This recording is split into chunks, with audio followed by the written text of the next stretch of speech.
అంటే 3% కంటే తక్కువ. ఒక సంవత్సర కాలంలో వస్తు సేవల యొక్క ధరలలో పెరుగుదల రేటు అనేది మనకి 3% కంటే తక్కువ ఉంటే దానినే ప్రాకే ద్రవ్యోల్బణం అంటాం. ప్రాకే ద్రవ్యోల్బణం అని అంటాము. అంటే వస్తు సేవల ధరల్లో పెరుగుదల అనేది మనకి తక్కువగా ఉండి 3% కంటే తక్కువ, అంటే ఒక వస్తువు యొక్క ధర కావచ్చు, సేవ యొక్క ధర కావచ్చు, మనకి 3% కంటే తక్కువ పెరిగేటటువంటి దానిని మనం పాకే ద్రవ్యోల్బణం అని అంటాం. అదేవిధంగా రెండవది కానీ మనం చూసుకున్నట్టుగైతే నడిచే ద్రవ్యోల్బణం.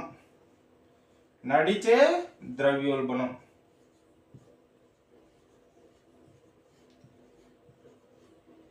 ఈ నడిచే ద్రవ్యోల్బణం మనం చూడండి, ప్రాకేటప్పుడు ఎలా స్లోగా వెళ్ళడం అనేది జరుగుతుంది. నడిచేటప్పుడు ఈ ప్రాకే దానికంటే కొద్ది స్పీడ్